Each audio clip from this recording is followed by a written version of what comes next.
The White House advance team is responsible for orchestrating the travel details of the U.S. president. Last week, President Obama traveled to Miami to deliver a speech on getting Americans back to work by rebuilding the nation's infrastructure. The venue for the speech, however, featured logos of a Chinese company that makes construction cranes. The advance team decided to cover up the logos with the U.S. flag. However, heavy winds displaced one of the U.S. flags, leading to public relations mishap that's gotten a whole lot of people talking. ZPMC, also known as Shanghai Shenhua Heavy Industry Company, is a heavy-duty equipment manufacturer that's listed on the Shanghai Stock Exchange. Photos of the now infamous Miami port backdrop with the ZPMC logo first started to circulate on Twitter before it was caught by other media organizations. Luckily for President Obama, the logo was out of the view of most television cameras.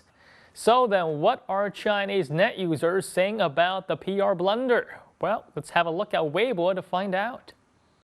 In the face of such high unemployment rate and government debt, they are basically using money borrowed from China to fund a speech promoting Made in the USA. It's not an easy task to get rid of Made in China. I think using a flag to cover up imported Chinese brands shows a lack of self-confidence on the part of the Americans. I bet the ropes holding up the flag were also made in China. You never know these days where products are coming from. I don't understand why it was necessary to cover the Chinese brand in the first place. Isn't it always better to face reality? I think Obama could just have used ZPMC as an example to call for more American goods.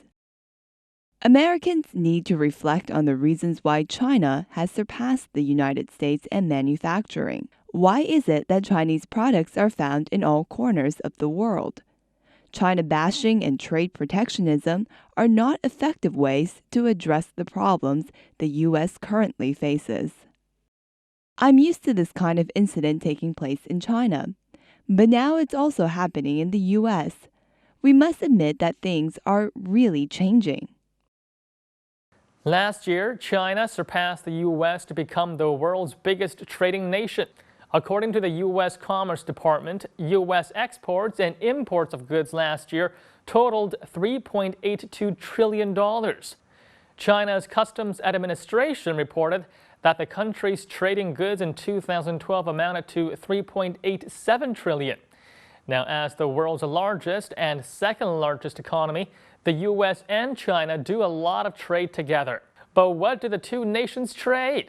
Well, according to the US-China Business Council, the top 3 U.S. exports to China were power generation equipment, oil seeds and fruits, and electrical machinery and equipment.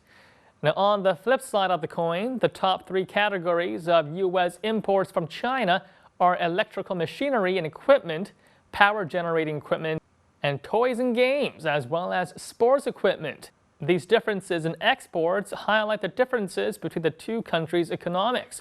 And now let's hear what Weibo users believe should be the next step for China as the country continues to develop its industries. Chinese people should not be so smug about this incident. While we have successfully exported some products, there are industries where we cannot compete at all. When it comes to technology, the U.S. is far more advanced than China. I will think that things have really changed when I see the President of the United States using a high-tech product that's made in China. What's most important for China now is to go from a manufacturing superpower to an innovation superpower. Actually, Chinese industry also has its own set of problems. China is constantly talking about upgrading its industries, but does not really have a good idea of how to do this. The U.S. is constantly talking about industrial regression, and yet can do nothing to stop the process. There is still a vast gulf between the world's biggest and second biggest economy. According to the World Bank, the U.S. economy is double the size of China's.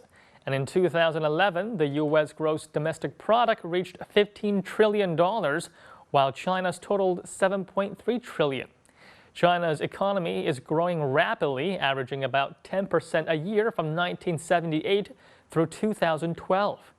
Now, although China's economic development has slowed down slightly in recent years, many projections put the next 1 or 2 decades as the time that China's GDP catches up with the U.S.